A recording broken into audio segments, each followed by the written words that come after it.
I hope everyone is doing well this morning. Thank you for looking into the talk. Today we have Mark Bullivant, who's the principal of SAOTA, speaking to us. So Mark is a graduate of University of Cape Town, where he completed his Bachelor of Architecture in 2006. Since joining SAOTA, Mark has played a key role in the design and delivery of projects, both locally and internationally. His focus for the past 15 years has been leading SAOTA projects in the US and the Caribbean. Mark, over to you. Thanks, Skura. Good morning, everyone. Thanks for having me. Great opportunity to be presenting to you. Yes, my name is Mark. I'm one of the principals at SAOTA. I think Greg did one of these not too long ago and kind of gave a bit of background to our studio and what we're about. But we are a architecture studio based in Cape Town. We have 320 staff. We are working all over, and as noted, my focus is predominantly in the US and the Caribbean. And so for today, when I was asked to do a presentation, I was trying to think of how to refine it or provide a kind of link to it. And so I thought, given this is the KZN chapter, that I would do something that related specifically to KZN and how some of our projects might relate to that. And I came up with the idea of doing a bit of a case study of some of our work in similar climates around the world. So Durban, obviously, with the subtropical climate, I mean, subtropical is quite a broad brush. It's essentially defining the regions that are between the tropical zones and the more temperate zones, and sub because they are situated just outside the Tropic of Cancer and Tropic of Capricorn. They can be further divided into humid subtropical and dry summer subtropical. And I will be talking predominantly about the humid subtropical climate context in which these various projects are located.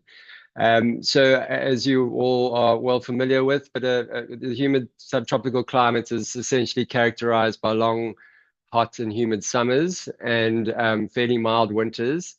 They interestingly tend to lie on the southeast side of all continents.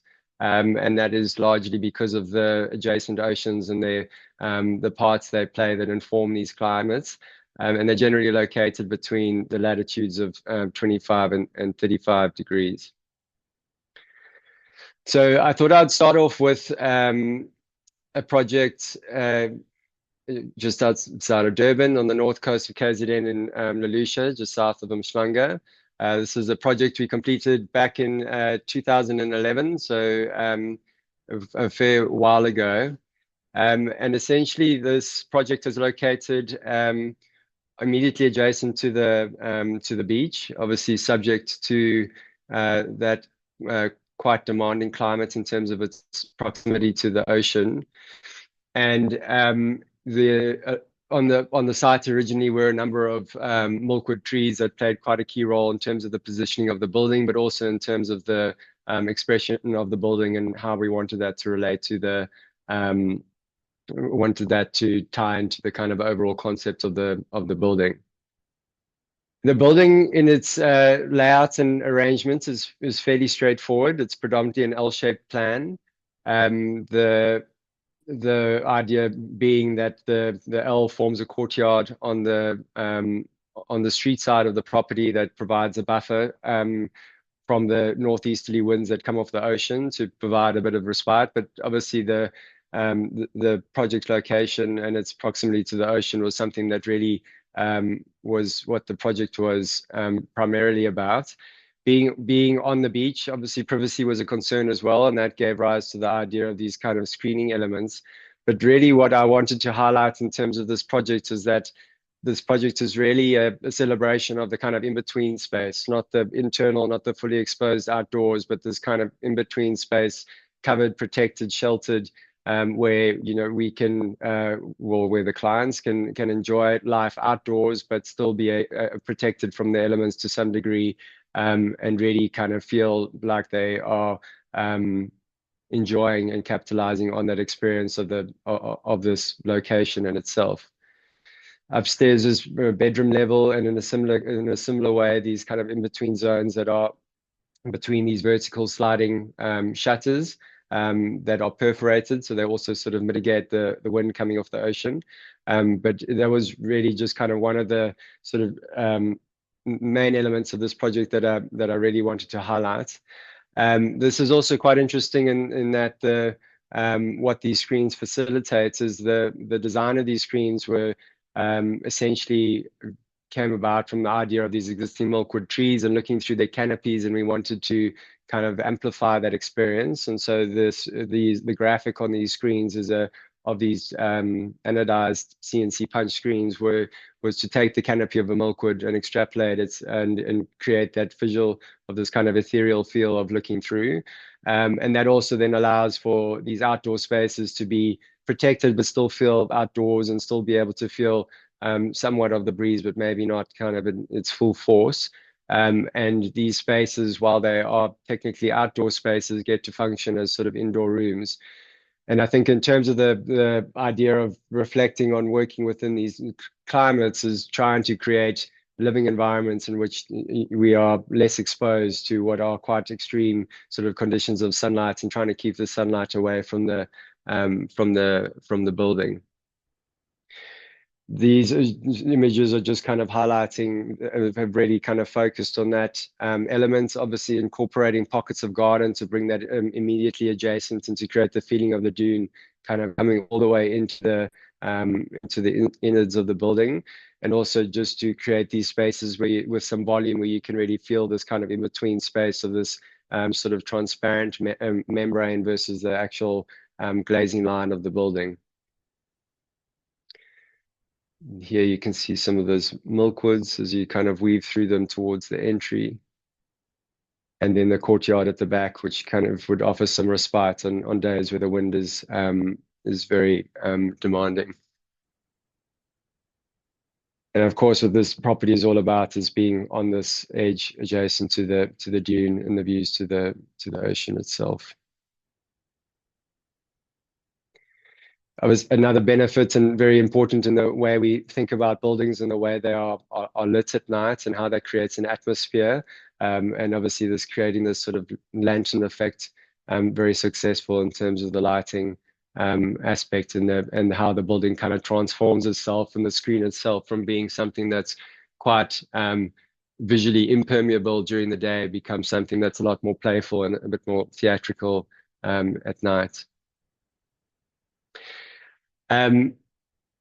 If you'll indulge me, Bali is not a subtropical climate. It's a tropical climate. But I wanted to include this project because there's some principles in terms of this design that I think have some relevance as I kind of start talking through some of the other projects. So this is a project that is from 2019. Obviously, as a tropical climate, more of a kind of consistently warm environment. Obviously a high volume of rain in the wet season, high humidity, and so it really grapples with kind of the most intense aspects of what the subtropical climates deal with, but something that I just wanted to reflect on in terms of the design. So this is located in Uluwatu. Ulu means land's end and Watu means rock, and so it's really kind of a place that's very well known for these very dramatic limestone cliffs and the views above them from the to the ocean. This is our site over here, very dramatic in terms of how it sits on the edge of these on the edge of the cliff and is orientated in a predominantly southward orientation to capitalize on those views. So the bigger idea of this design, where the last one was kind of celebrating the in-between space, there's a lot of that going on here as well. And this is a very kind of early concept sketch. But what this is really reinforces to me is this idea of a fragmented floor plan, about rather than having a singular block, that the building program because of its location and because of what that allows you to do, is it really looks to push all circulation to the outdoors, which is what this in between, what this yellow zone is. And then the orange blocks are essentially parcels of program that are clustered together. And this experience of being able to move indoors and outdoors, and on great days, a lot of these spaces will open up and it all operates sort of outdoors. But really, it was about creating this more fragmented layout that also elongates the extent of the glazing line, which allows you to then have greater relationship to the outdoors. And also what this is also illustrating is just managing the sort of depths of the spaces by keeping them narrower, means that it facilitates cross ventilation between the in the rooms, and again allowing more control during the times of the year that you can do that. Obviously, there are times that it's so intense that you need to be able to kind of close it down. And then also the the other part of that is just the idea of integration of these courtyards, which just create kind of more of a kind of structural language to the way the spaces are arranged, and also allows the landscaping to be inserted into the program. And this is kind of further diagram illustrating similar characteristics between these kind of spaces that can be internalized as these almost pavilions that are kind of scattered throughout the floor plan. And then these kind of external walkway sort of colonnades that link the different structures. The other part of this project which is significant is this idea of roofscape.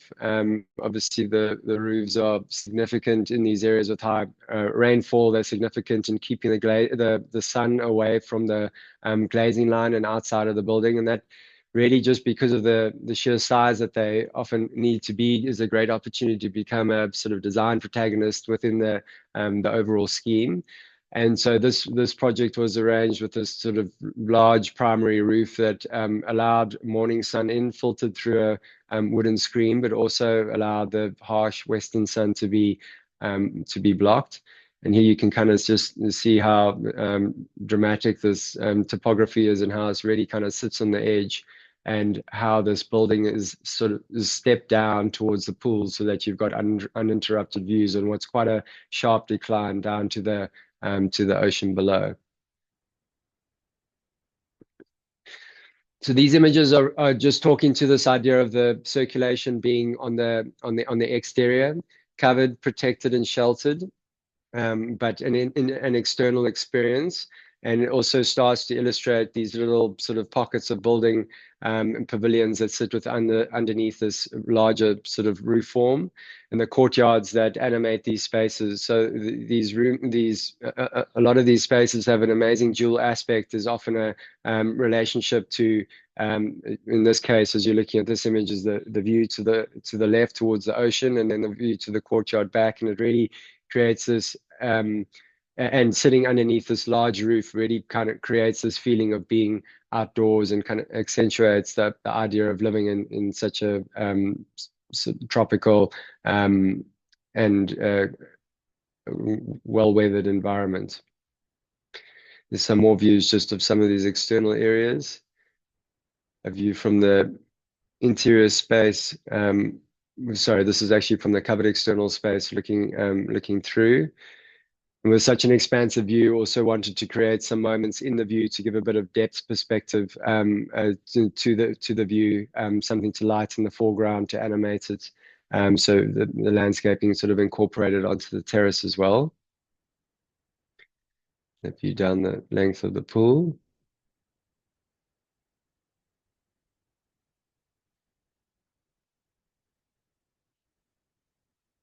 The relationship back to the courtyard.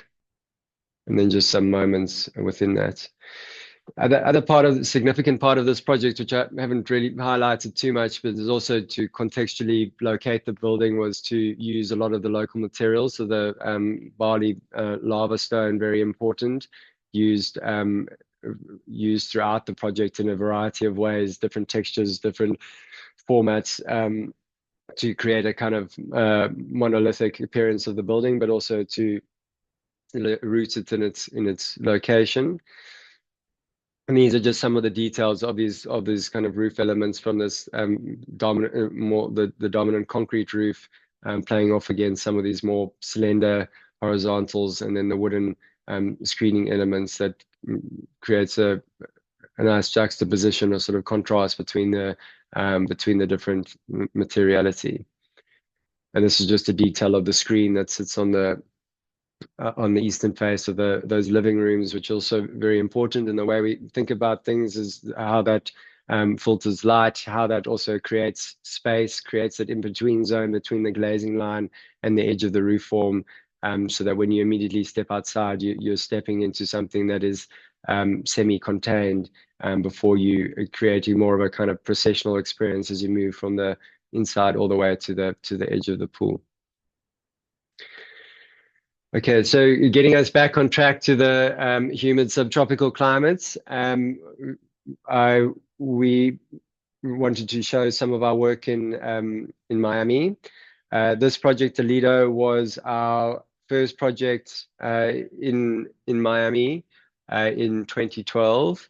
The story goes that our client's girlfriend at the time had a Pinterest board, and we had a lot of projects on it. And long story short, the contractor suggested that they call us, and this has really been quite a that call has been quite significant, especially in my life, but also for the studios. We now do quite a substantial amount of work in the US, which is largely stemmed from this first start on this project 13 years ago. So quite similar to Durban, Miami is 25 degrees north, where Durban's 29 degrees south. So quite strong parallels in terms of their geographic locations. Just to explain and contextualize a little bit in terms of the lay of the land, Miami is essentially occupies this zone over here. Where this is referred to as the mainland. In between here, you have the intercoastal that comes between, and then you have the islands to the east. And so this is the kind of South Beach Strip, and then in between you have a series of these man-made islands that sit between them.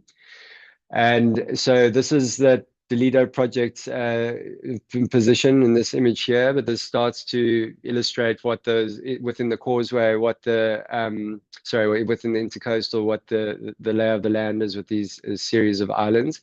It really is quite a unique living environment, especially in some of these little islands, in terms of this opportunity to live in such close proximity to the ocean. It's obviously protected and contained, so it's not too wild, and you really do feel like you are living on the water's edge in quite a unique way. This is then on the South Beach side, on the island side. So this is the intercoastal that's wrapping up here. And here within that zone is where you've got the more iconic sort of Art Deco buildings. And then on the mainland, when you are in this in between zones from the islands, you're looking towards downtown, which is a very sought after view and experience when in terms of when you're designing within that space. So when we work internationally, we always work with a local architect.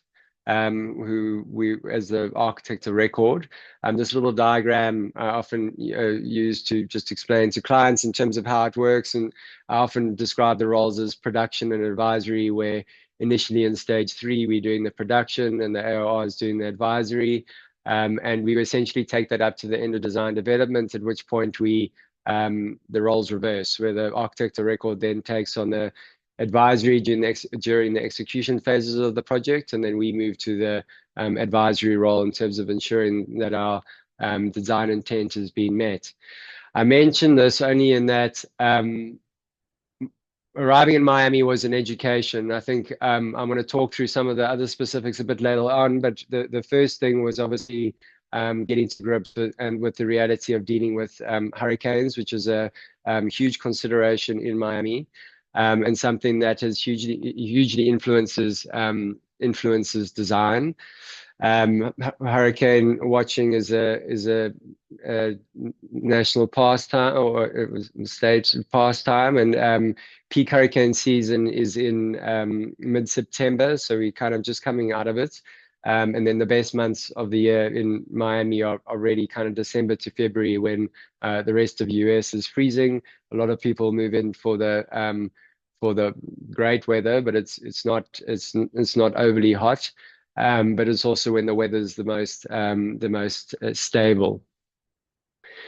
The other thing that was an education, and this does link to the hurricanes because I'm pointing this out, so I'm going to talk to you a little bit about some of the windows and fenestration requirements, but was the fact that we were entering the US machine, and just how all these industries are so geared towards systems and products that are kind of very defined, very specific. You purchase them as they are and you plug them into your building. And so where we come from, all of our background, where things are a little bit more man-made and a little bit more nuanced, and you can tweak things or customize things a lot easier than a lot easier. And as soon as you start doing that, there's quite a bit of resistance, and there's a big increase in cost. So that was also something for us that we needed to wrap our heads around. And I think we kind of navigated this first project almost quite naively, just trying to sort of understand how all of these things worked.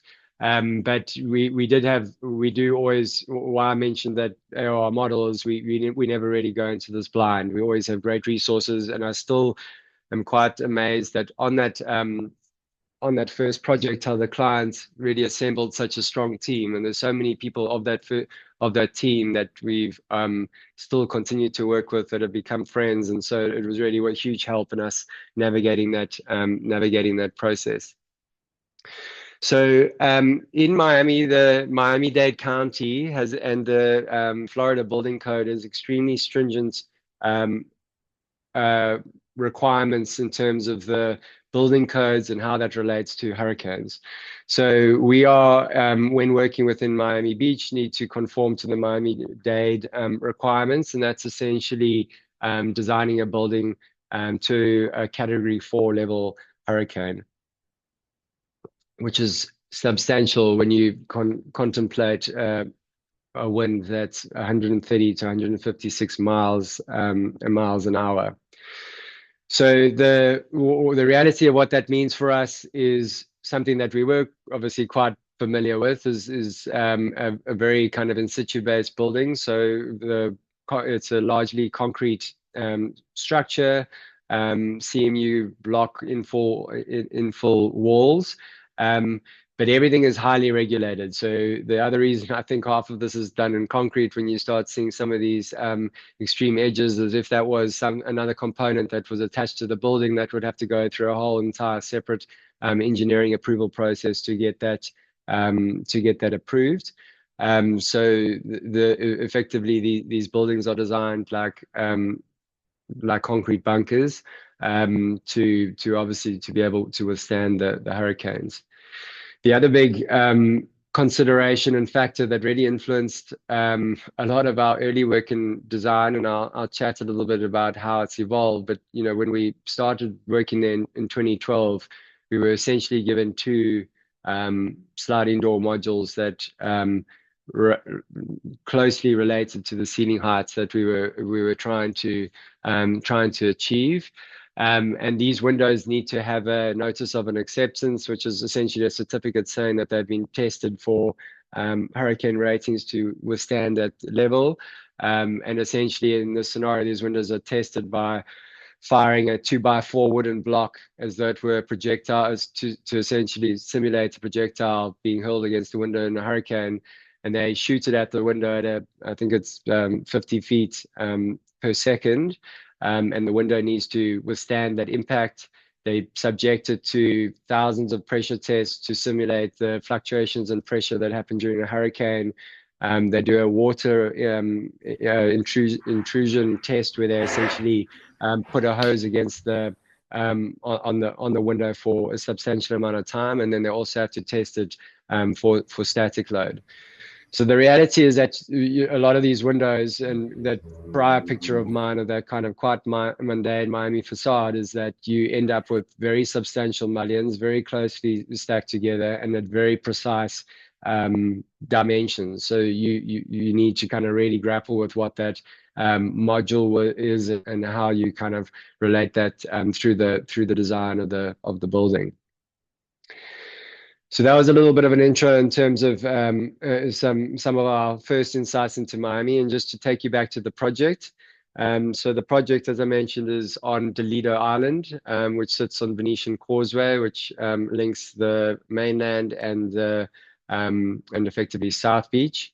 The project has great orientation in terms of its southern aspect.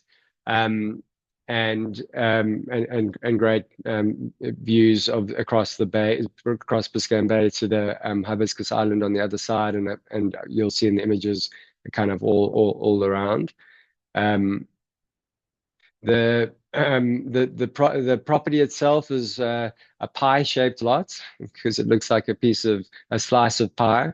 Also interesting exercise in terms of trying to navigate the building form and massing within that. And it was a very demanding brief in terms of what all that the client wanted to put on the property. And so we started to introduce some of those other ideas that I mentioned, this kind of extension of the building envelope to cut in zones and pockets to essentially allow additional rooms to have views, to try where we could to limit the depths of spaces so that you've got both closer visual access to the adjacent, well, to the outdoors, but also to allow for cross ventilation to deal with the harsh sun and the humidity. And then obviously the integration of the gardens and to kind of carve this mass up. In terms of the kind of principal moves of the building, we were looking to create essentially these two wings with a sort of double volume, almost canyon-like experience that sort of comes between the two of them. And then again, the roofscape component illustrated in the gray block here was that to try unify these parts and these elements that we had kind of carved these elements out of, that sort of contained and held all of these spaces below, and also provided the shading and the shelter, but an important design component.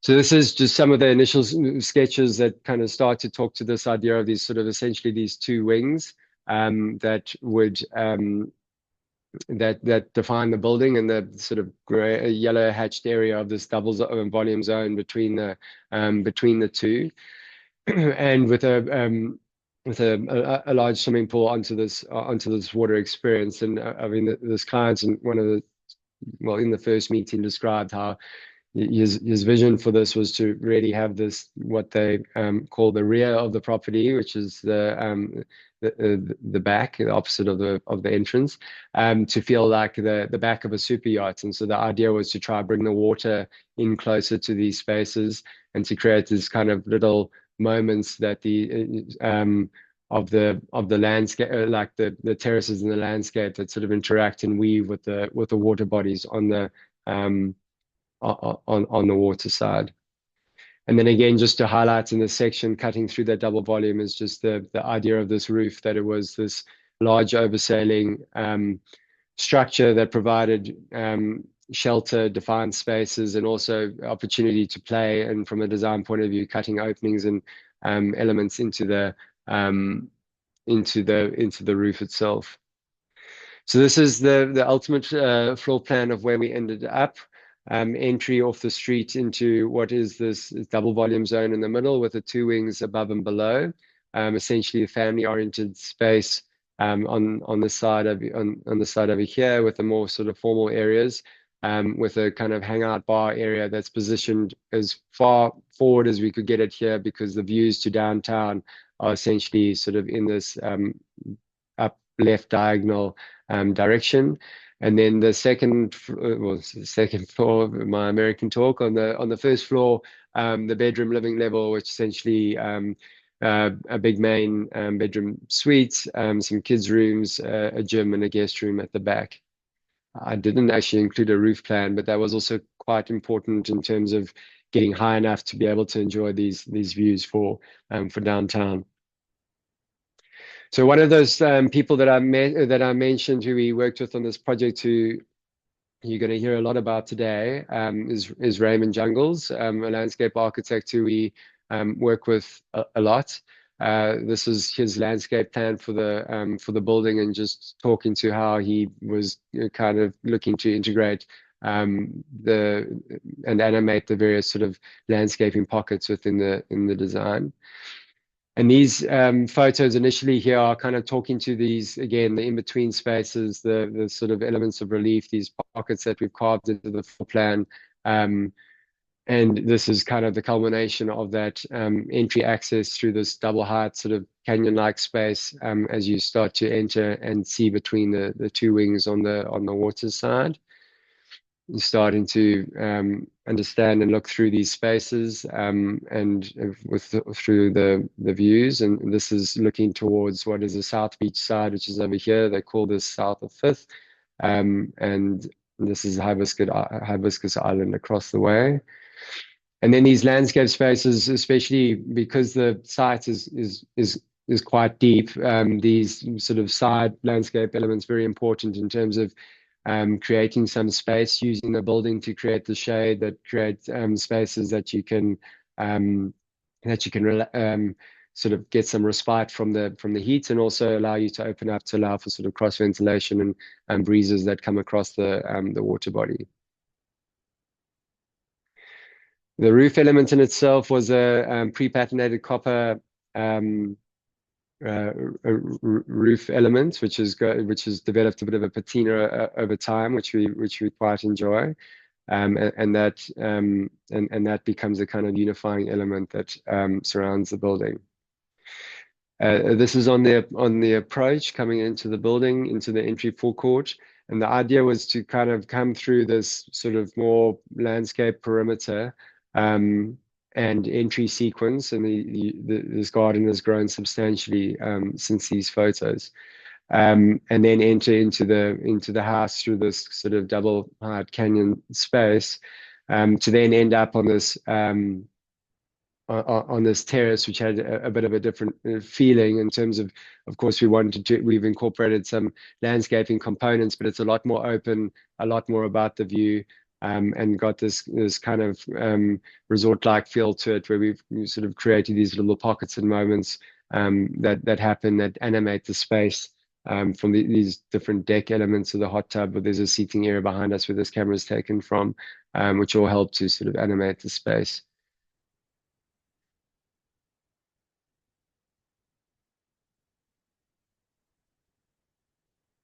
This is the interior spaces looking to the outdoors. This is a view from the main bedroom terrace. So yeah, as I mentioned, Miami's been very good to us. I think we're currently sitting at 34 projects. Of course, not all of those go ahead, but there are actually a few more red dots for completed projects here. But it's really been a market that we've been able to learn and understand. From that initial project, you often need to go, or there's a few reasons, but sometimes you need to go through what is called a design review board, which is a public hearing. And within a week of us having presented that project, we kind of went from one project to 4 projects in a very short period of time. And then Miami went quite quiet to us, a few projects, the odd project here and there. And then 2020 happened, and things have really just kind of taken off. It's a city that's changed in the time that we've been going there. There's a huge amount of money moving there, and it's really been by far the strongest market in the US for the last 5 years. So it's very busy. So what we're finding, which is good news for us and our clients, but not their pockets, is there's a bit of a gold rush going on in terms of suppliers and people who haven't been interested in dealing with the hurricane, the pain of the hurricanes, to really kind of get there and get involved in what's happening there and all the sort of work that's going on.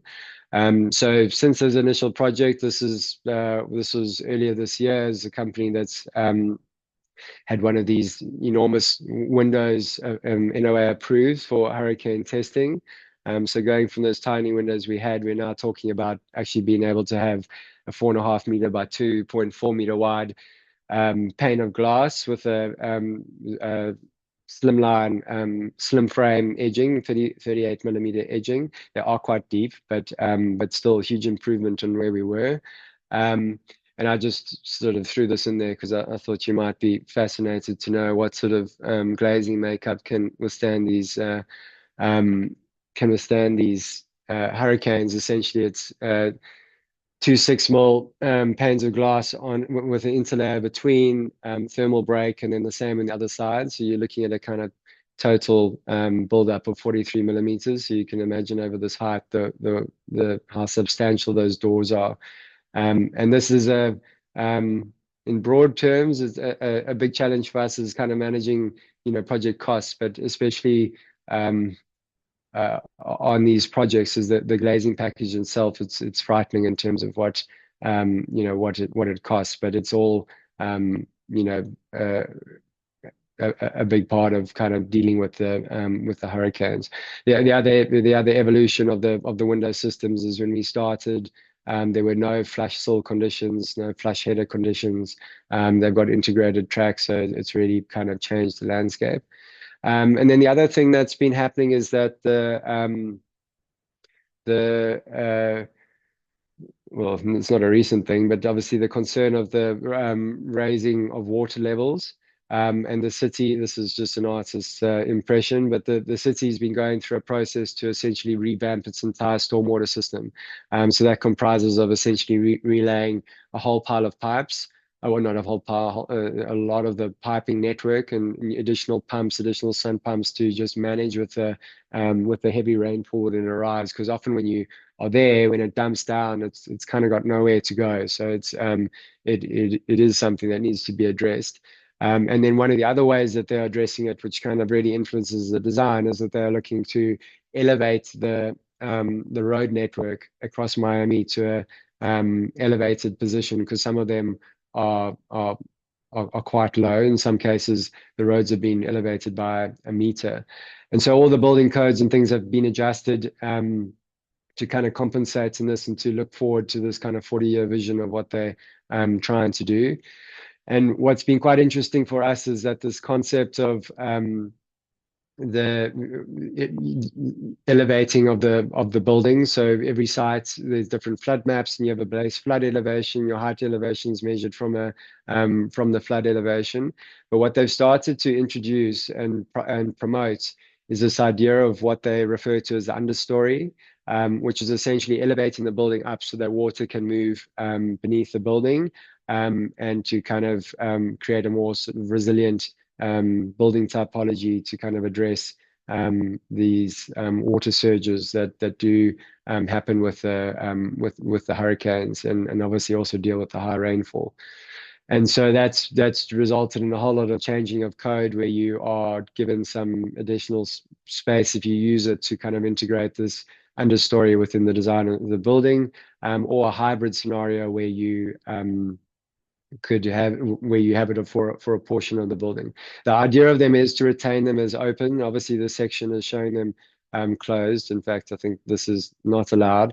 This is okay, but they obviously reading in and out of the page needs to be open to allow for the free movement of water. And so you end up with these designs with this kind of undercroft space, which is allowed to have a vestibule and a garage and some elements, but it's primarily to for storage, and it's you can have some storage component, but it's not really meant to be habitable.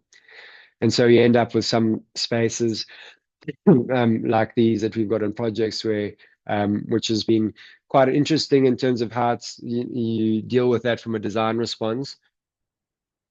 both from a kind of sequencing point of view, but also just in terms of dealing with the proportions and the massings of the building and how that's influenced things. And so some of those elements have really influenced some of our recent projects. And there's been a few other projects along the way, again, introducing similar sort of principles of what I was discussing of this sort of elongated envelope of the building, bringing the landscape in.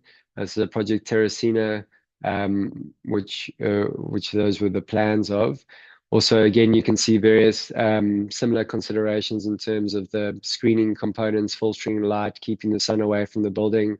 This project sits on what is a very sort of quite busy intercoastal thoroughfare where there's actually quite a lot of boating traffic that comes through here.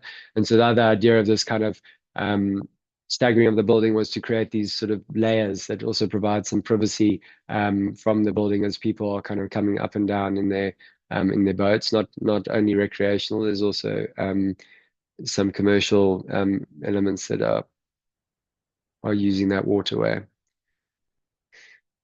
And again, finding ways to integrate the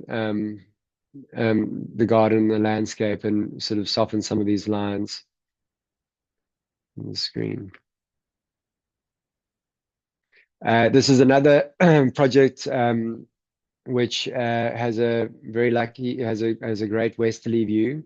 So the project is essentially how do you configure the building to deal with the sun's already harsh in Miami. How do you deal with it when your primary view is towards the west? And so what we've looked to do here is to sort of essentially create an inner courtyard, somewhere that you could sort of move during the kind of intense, very horizontal times of day of the sunset. And again, playing some similar games in terms of how we configure the space, how we think about the space. This isn't an entirely fragmented floor plan, but we're trying to consolidate various groupings of program that can be clustered together into defined elements within the floor plan. Excuse me. And then again, roofscape providing shading and shelter. This is a view from that courtyard. More on roofscape, this is another project that's just kind of where that is the sort of primary driver, or the in terms of articulating a broader idea, but how that sort of contributes to the aesthetic of the building, but rooted in this idea of shading, shelter, filtering, and protection.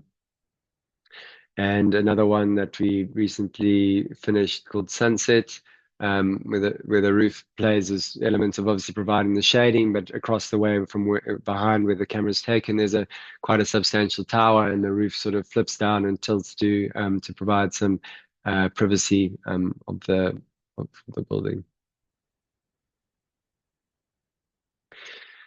So I'm going to go off on a bit of a tangent here. I'm just watching time. I think we are doing still good, okay. Mark. Sure. Okay, I've got to pick it up a little bit.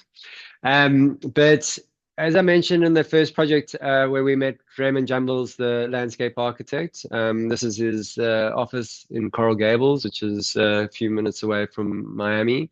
And Raymond is a Roberto Burle Marx protege. So he studied with him, and really amazing guy, very knowledgeable. He's got a great freehand spirit to the way that he kind of goes about his design. And we've worked so much together. He's now become a good friend, and it's not just because he does beautiful drawings, which we all really love, but it's also because of his really deep understanding of Miami, of its climate, of its geological past. And he was the one who kind of told us about this, the fact that the bedrock condition in Miami is a Miami limestone, or what's referred to as an oolite. It's OOLITE. And essentially it sits very close to the surface in Miami. You don't have to dig very deep to get there, which obviously has a big impact on his planting material and why he's so passionate about it. But it was essentially formed like over 100 years ago. At that point in time, the sea levels were much higher. Um, Sorry, not 100, 100,000 years ago.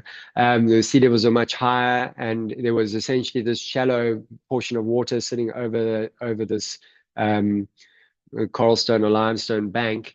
And essentially, oolite is formed when tiny fragments of shells or sand or other material kind of roll around by the waves and the currents, and they slowly start to accumulate material and they grow, and that's what is formed, is essentially called an ool. And over time, these ools sort of formed and cement together, which kind of collectively form oolite. And he uses it a lot in his work. So here's Reynolds on one of our visits.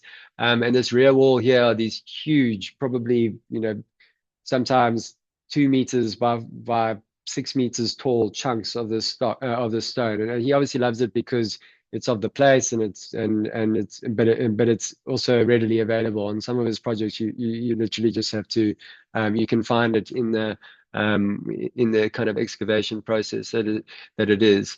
Within this kind of oolite family, there's also some variations in terms of the coral stone, which we really like, and that's I think these floors are actually just oolite themselves that have been cut and lightly polished. So he uses it extensively.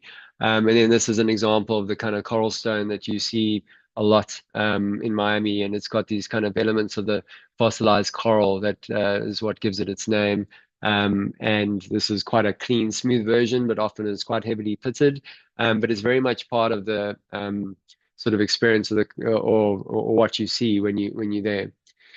So that is a very long-winded way of me kind of starting to take the presentation to a slightly next step.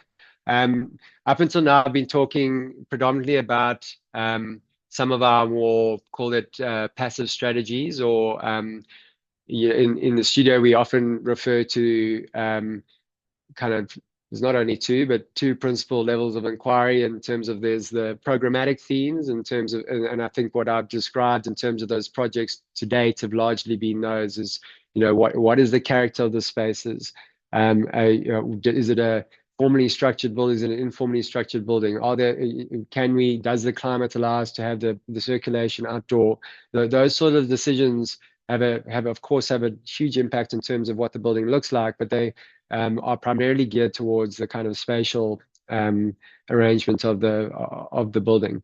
And then the other part of it is then this kind of conceptual narrative, which we talk about, is, is there some other idea which drives a building, or gives it a reason, or gives it a kind of guiding principle to help us. So the next project is called N-Bay in Miami. It's under construction. We've also have referred to it as Archipelago. And why I told that whole Raymond story about the oolite is that kind of triggered an interest or an understanding, or of what the kind of, call it the geological past of Miami is, and how it kind of came to be. And that has played a role in this building. This is an unbelievable property in terms of Miami. It is west facing, over water, in a city that's predominantly east facing. To have a sunset view over water is huge. It's got downtown views, which is kind of the most important thing, because at night it's quite an animated experience to see that across the bay. And it's got an enormous frontage. And I think you might have seen in some of those other projects I showed, a lot of the projects in Miami, the properties are actually, they are sometimes quite deep, but quite narrow. And there's huge pressure on the frontage. And often, because you've got neighbors, the buildings end up moving forward to be kind of on the water. So to be able to have this experience of having some distance between the building and the seawall onto the bay and onto the view is very rare. And so given we had this opportunity here, that was something that we wanted to use. So we also, the client was obviously, and rightly so, obsessed with his view, but he's also a very passionate and has an extensive art collection. And so he was very deliberate in the beginning that he wanted this building to be for showcasing his art, and to showcase art, he wants lots of walls. So there's a little bit of an oxymoron that we had to grapple with, is maximum view but maximum walls. And so we were kind of toying with these ideas of how we could kind of deal with that. Spatially, we were doing all the similar things in terms of the programmatic themes that I discussed, in terms of maintaining relative widths of buildings, integrating courtyards, creating openings to elongate the building, the facade of the building. And and we also made the decision, well, we knew, because of this view being so dominant and the fact that it sat diagonally to the left of the building, it made sense to us to kind of twist the building and to create these kind of two arms that allowed for maximum sort of view orientation towards the building. But coming back to this idea of a conceptual narrative and having a sort of broader programmatic theme, and back to the oolite and the geology. And so what we started looking at for this project was, we became quite interested in the idea of this Miami archipelago, and the idea that essentially, Miami is a series of these clusters of islands that are connected below the ocean floor. And we started looking at analyzing that. This is the kind of inverted version of the previous image, and we started thinking about, well, what if this building became a kind of representation of this archipelago, that you had these sort of stone mass elements that extended out, that felt like they were this collection of sort of little islands. And then if we gave them a geometry and a language that sort of enhanced the kind of view experience, and we developed this language of these shards, where we've got these quite substantial with walls, and we slice the edges, and those slices are directing you towards the view. And that became a kind of ordering principle that we started to play with. We also really liked the idea that the shard language could then be taken not only to a plan expression, but also into the section. And that's really started developing a very interesting language for the building that we started to incorporate into the design. And these sort of illustrating how those components from plan to 3D to section were sort of illustrated. And then this is the design that we ended up with. And so these shards are kind of expressed as these plan elements that sort of come up through the building, that hold and guide you as you sort of maneuver in the space. They became sort of these art wall or freestanding art element walls, and that the artworks and things could be displayed against. And it gave the building a very sort of harmonious and clear sort of direction in terms of what things should be, and it allowed us to really achieve all of those elements together. So that was it has seemed to work really well, and obviously a client who was happy to buy into the idea.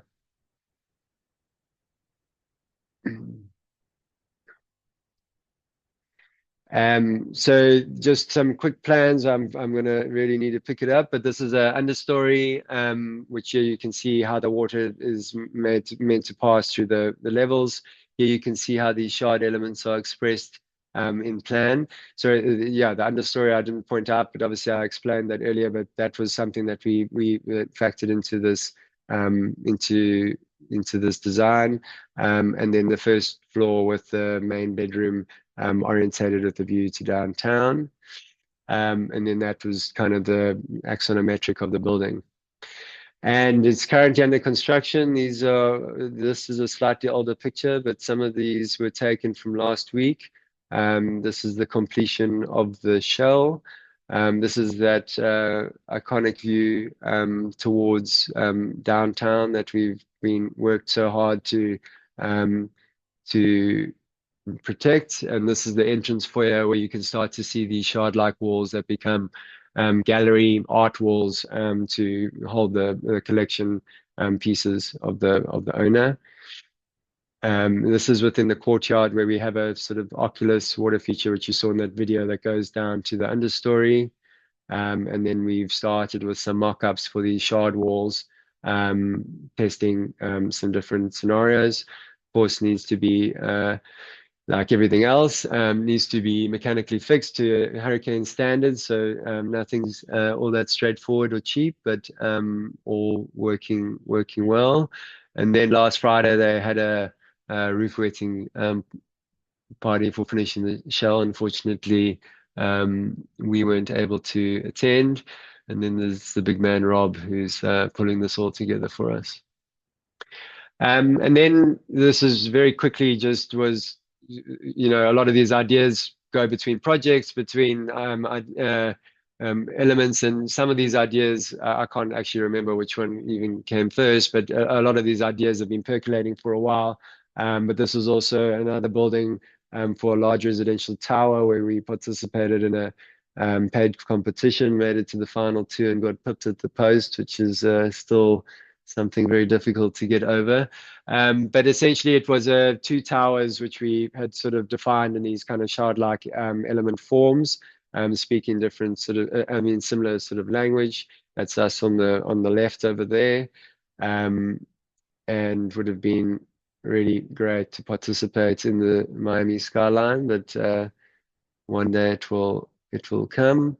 And then we had a bit of fun with the sort of idea of the building and calling it Prisma, reference to the prismatic forms, but also to the kind of Spanish influence in Miami. Okay, I know you're tired of archipelagos, but I've got one more to show you. Moving to the Bahamas, 30-minute flight from Miami, sits as part of this kind of great Bahama Bank. The project is on Nassau, the biggest of the islands. These are not actually solid like that. These are consist of many islands,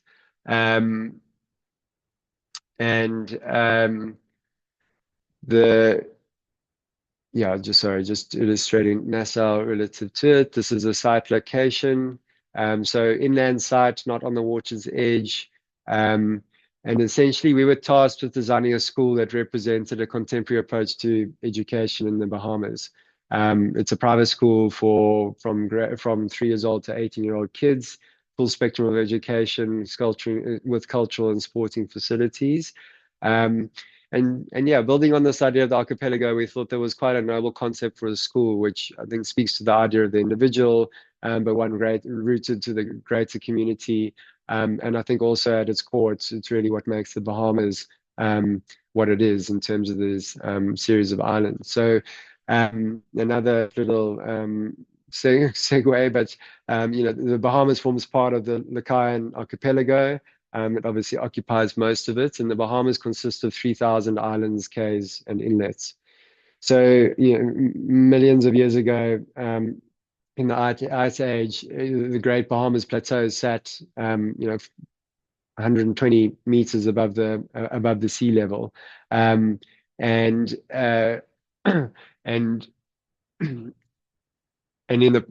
the past, is that elevated above the sea level. Then when the planet got warmer and glaciers melted, the sea levels rose, which submerged it again. And the sea levels continued to fluctuate, and obviously with the various forces of the weathering to the exposed portion of land and the submerged land, it kind of formed and morphed the topography and land into the current state that it is in today. And so now most of the Great Bahama Bank is submerged by largely shallow water. And it has this appearance of these many clusters of islands, but they're actually all connected and belong to each other. And it's actually the fact that this submerged plateau below it that makes the water so shallow that gives the Bahamas its kind of iconic blue color. So it really is very entrenched in terms of its identity. And we love the idea of this island above, and this idea of this very sort of interconnected coral reef and banks that lie below the ocean, and this idea of kind of tide line or water line and what's above and what's below. And we tried to think about how we could kind of bring this into the building. And this is a sort of illustration of that photo and section.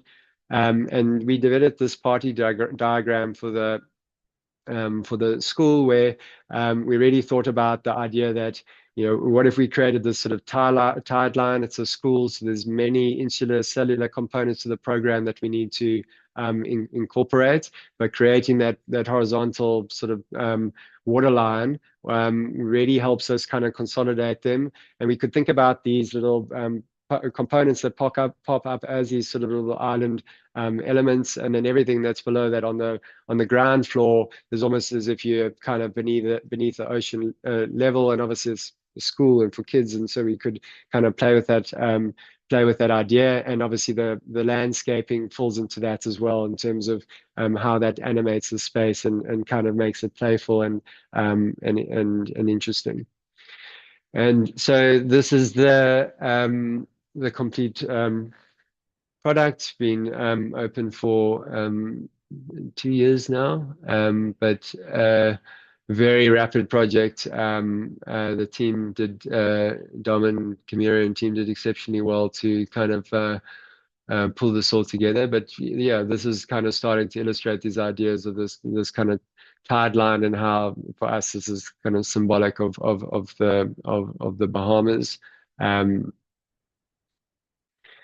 And this is the site plan also just kind of speaks to that idea of these kind of cluster of islands effectively, and how this kind of could also represent this idea of an archipelago. And then another drawing that you'll recognize, but was, as always, fantastic to work with him on. And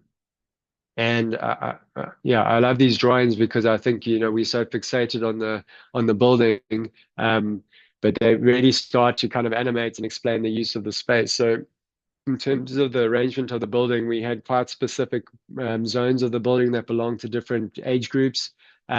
We wanted to create a big sort of public gesture in the center of the building with this plaza, something that was outdoors, covered, protected, allow for breeze through to be cool.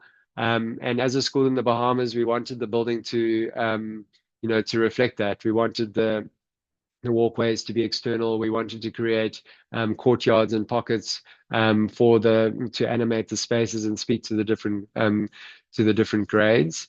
And so those were the ways when you're dealing with quite a sort of cellular specific program, or that we were able to create a little bit of freedom and relief in terms of what the experience of the building is, and how we could bring that garden and landscape into the feel of the building.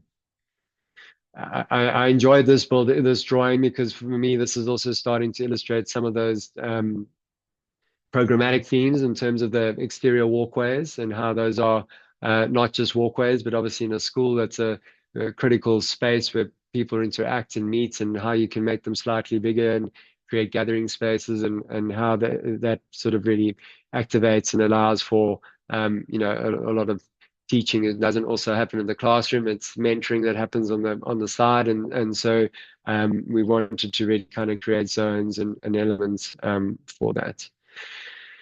These are some of Raymond's just elevations, and then another process that we kind of went through together was really kind of analyzing different zones within the building and looking at different playgrounds, and how could we create different types of play within different playgrounds. Ones are more kind of active and jungle gym type experiences, where others are more garden, quiet, seated. And so really by having these courtyards and the different elements, we're able to differentiate between the different sort of components or experiences of the building.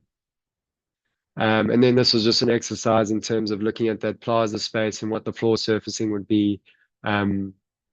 And this is obviously the end product coming up the avenue of the trees and into the main plaza space, where everyone arrives in the morning, and the main drop-off, very active very visually accessible, and a great sort of meeting space. And again, with its volume, with its cross ventilation, with its shading, a very comfortable and usable space, and obviously always looking for opportunities to bring in some filtered light and something to animate the space itself.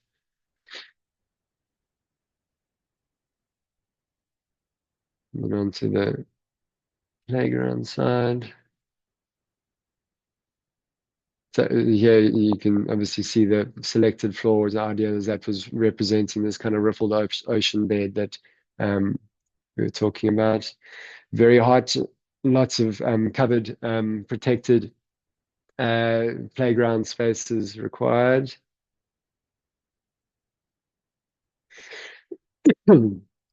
Okay, then onto the home stretch here. I do have 3 more projects, but this I want to try and go through them a lot quicker. This is Villa Lila in the Bahamas, another project we're very proud of and recently photographed.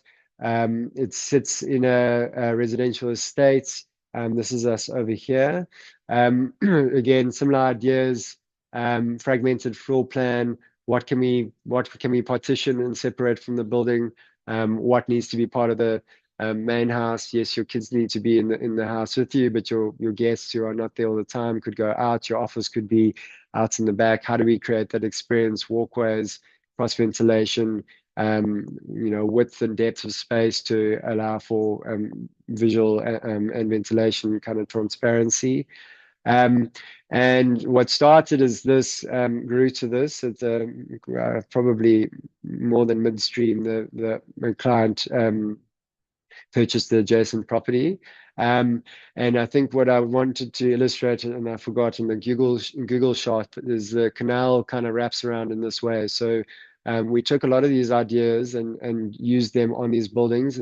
And this one, we twisted the upper floor to kind of have a view from this sort of bookend of the property up into the canal that's adjacent. So the idea of this also was this less maybe pavilions, but the idea of this kind of collection of structures within the landscape and within the garden, as we wanted to create these moments. So the arrival is very silent in terms of the building. Everything is quite discreet and hidden. And we've tried to play with that, to use the garden to create these different zones and outside rooms that relate to the house as well in quite different ways. Some areas that are vast and open, others that are very densely vegetated, and create some quite special moments. This is from the water side. Looking at the building again, all the similar ideas of large overhang screening. We've created these sort of freestanding walls, which help sort of mediate space, explain process, create suspense and drama as you kind of move towards the building, and well, anticipation, not drama, and a bit of drama, and really kind of amplify the space. Here we've used extensively that coral stone that I touched on earlier. So we go through the building.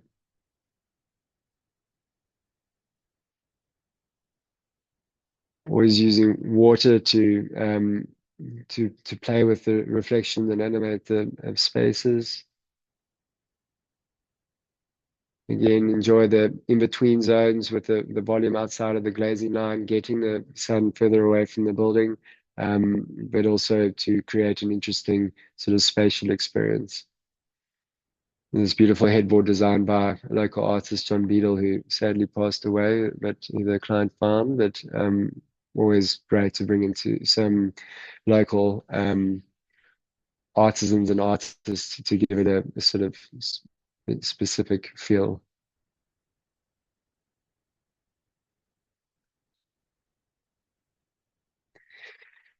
Okay, and then very quickly, the last 2 projects I just wanted to touch on was coming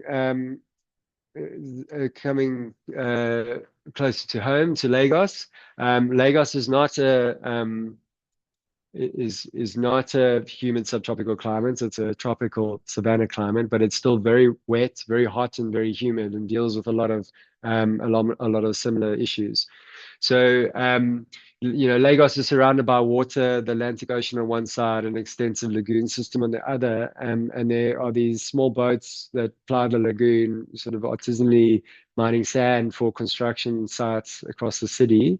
And then the idea of these handmade sails, filled with windock, for us were sort of emblematic of this kind of can-do attitude.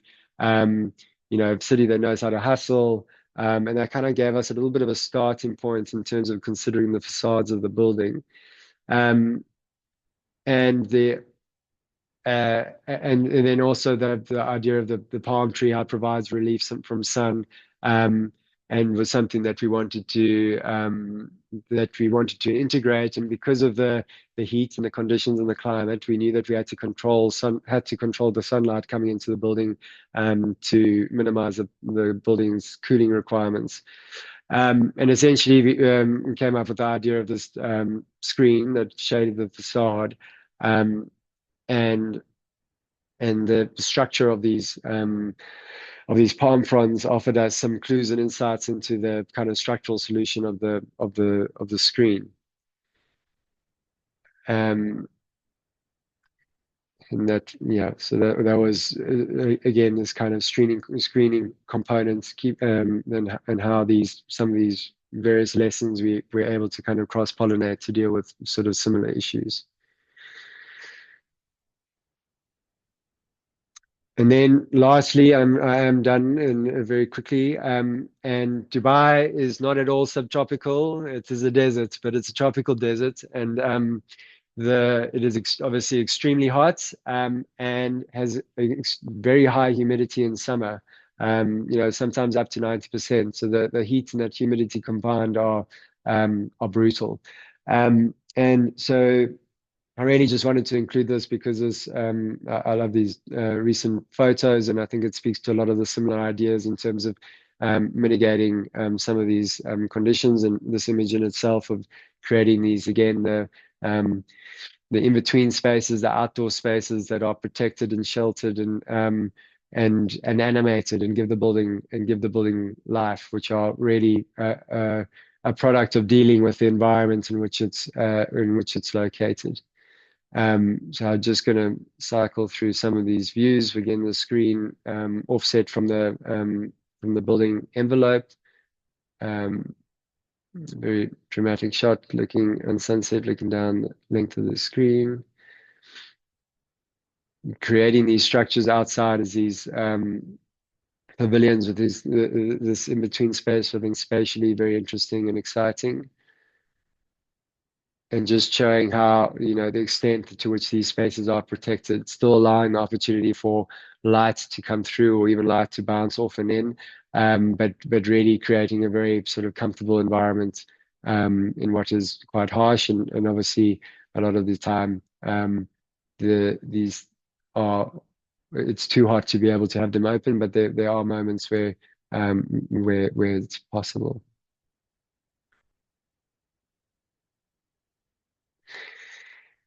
And that is it. So thank you very much. I'm sorry I was slightly long, but yeah, I really just wanted to share some of our work. And again, I some of those projects I played no part in, and really it's a huge collaborative effort, and just wanted to share some of the work and show you under the hood a bit. And thank you so much for having me. Thank you so much, Mark, for a well-thought presentation and the information that you provided, especially context. Quite enjoyed the one you did for Miami. So thank you so much. Pleasure. Welcome to everyone who has joined us for the first time. I see some new names on the log. So we have these talks every second Friday or so. We advertise them.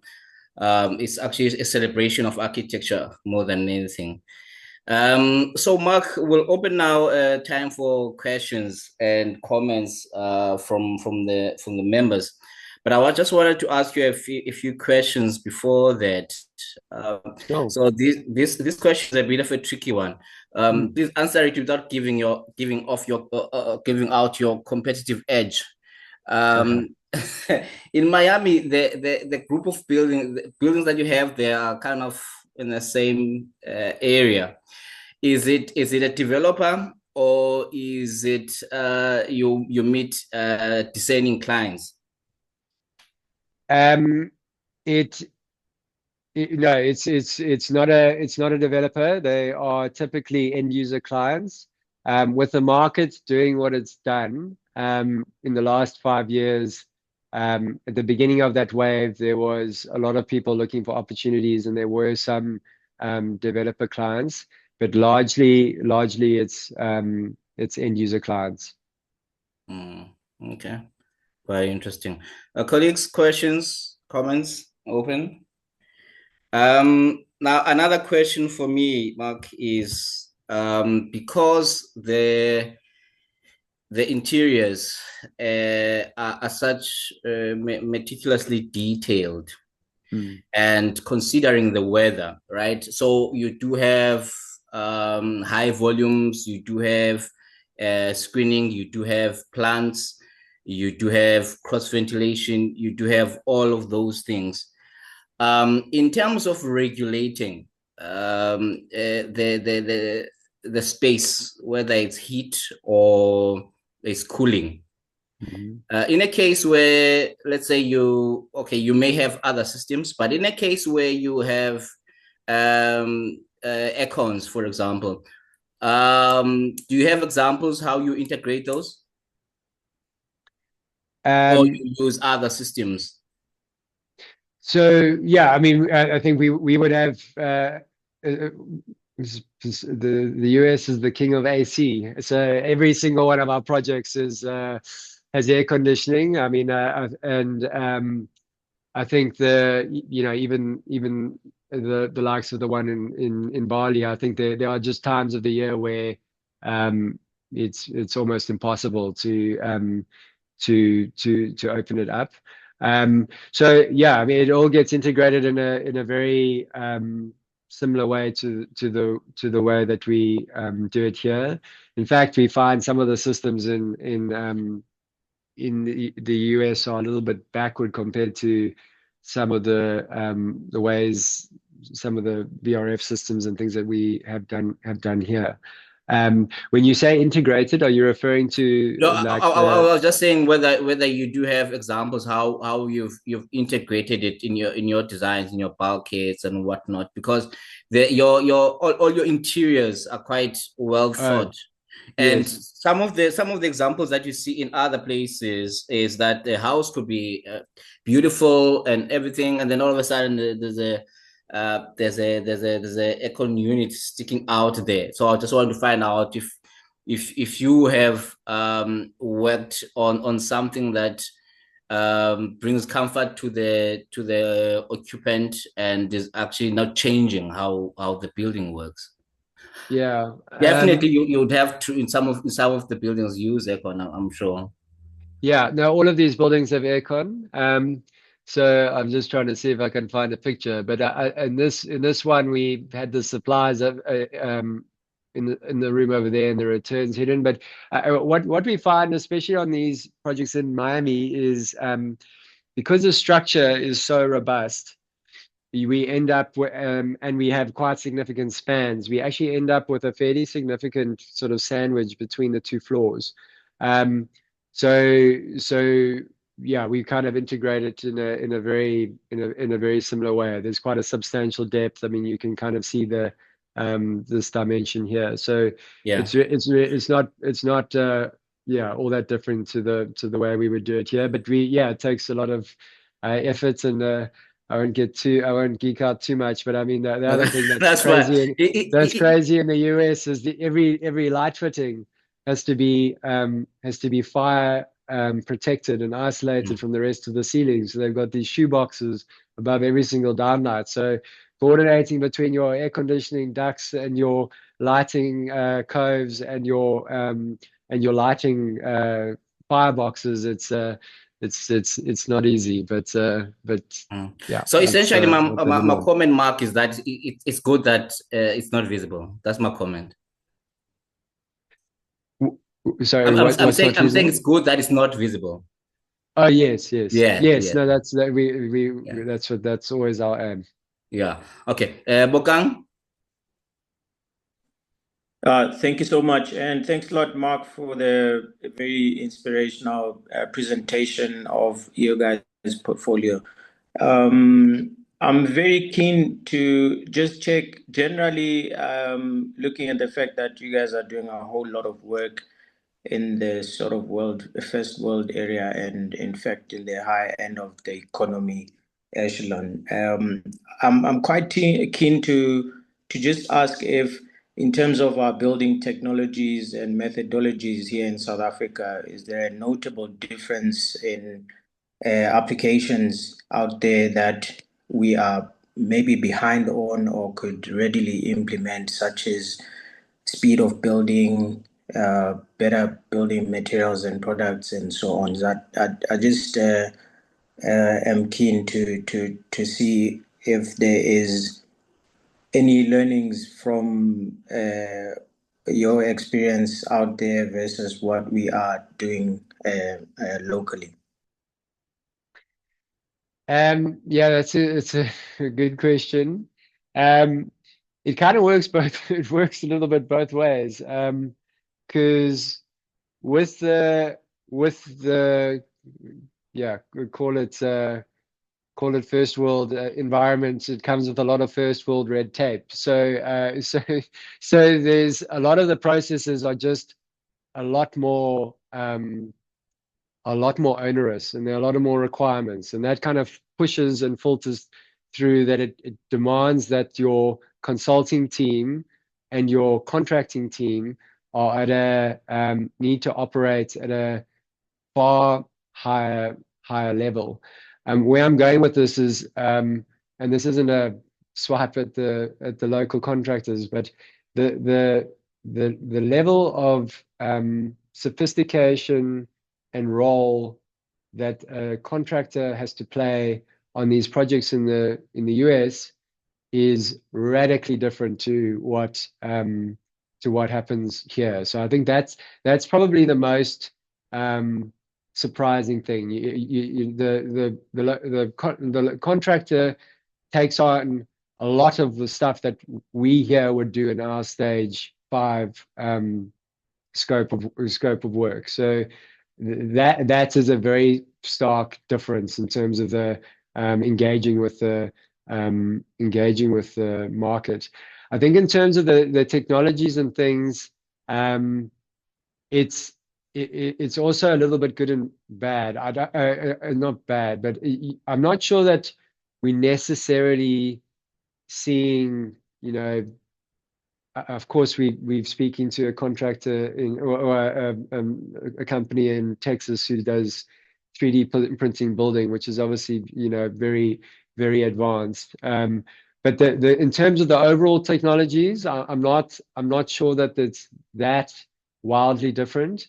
In terms of access to products, it's obviously a complete different world, because you can get, any Windows system you can dream of, any material cladding system that you want. But I think we're starting to get access to it too. But it's obviously very different, because it's just a different. It's more attainable to the average project. Well, none of these projects are average, but it's attainable to these projects. Whereas here, it's just such a big leap to be able to kind of justify some of those costs. So it's yeah, I mean, you kind of see both sides. I think in terms of the actual construction process on the ground and what you see, I mean, of course, yeah, there's some machinery and things that are more advanced.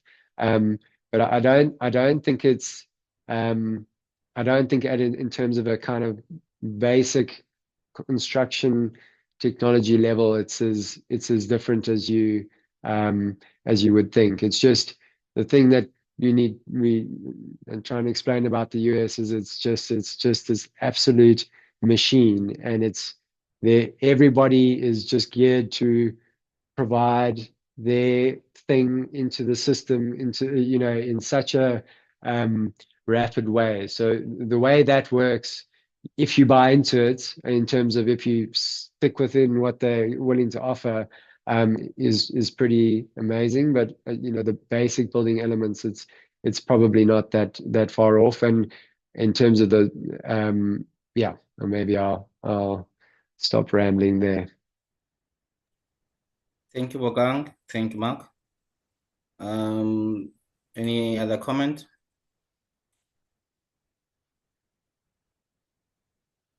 Question?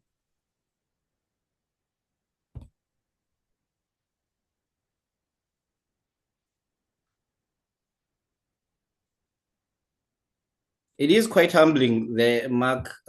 In my experience to work with a landscape architect, I've been working with landscape architects on a few projects recently.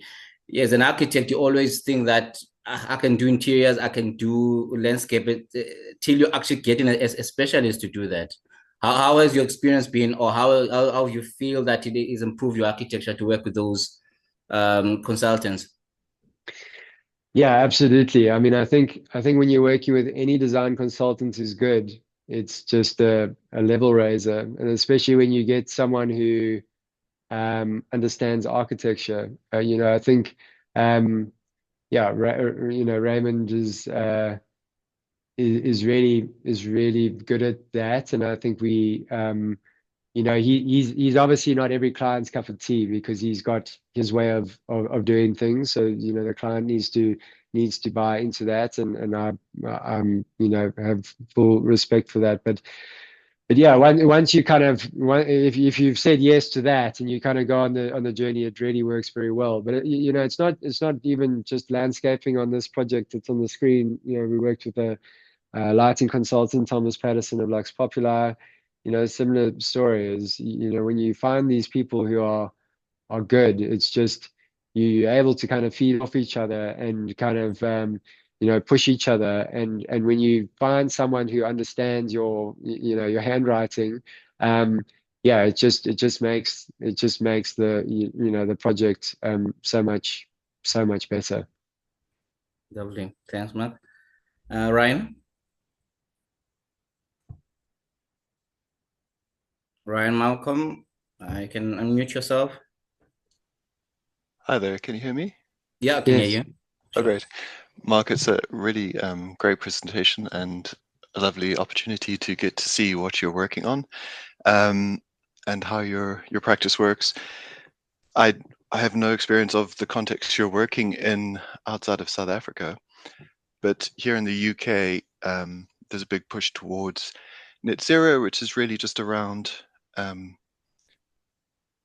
targets to massively reduce operational energy inputs. And I'm wondering if that is influencing your work at all yet, presumably not so much in the States, but in any of the other contexts, you know, not just operational, but embodied also. So just wondering if that's sort of impacting your work and what sort of strategies you're starting to look at to deal with that. Yes. Yeah, so I mean, it's quite hard to answer in isolation, but yeah, no, we are. I think for us, one of the things that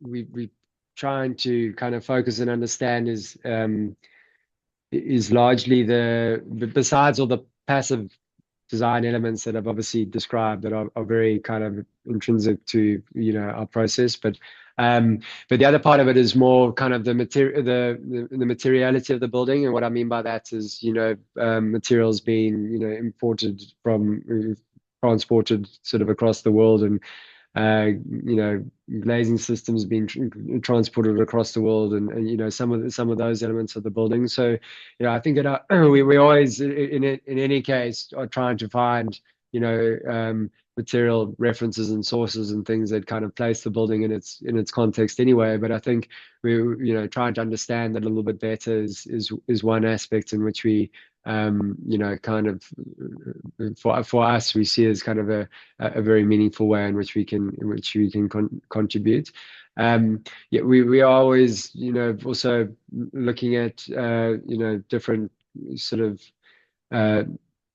structural framing, sort of broader building elements of things, which is obviously a huge contributor to the embodied energy of the building. But of course, when you're in Miami, there's because of the hurricanes, you kind of force in a different way. So it kind of depends on the market, but it is something that we that we are interested in and that we do look at. Okay. Thank you, Ryan. Thank you again, Mark, for your time and for such a thorough presentation. Thank you for honoring us like that. Pleasure. Colleagues, the talk is a CPT point by SAIA. It is actually a category 1, 0.2 points. So if you are a SAIA KZN member, your certificate will be free. It's 150 for anybody else. Kiara, could you please put on the screen the QR code?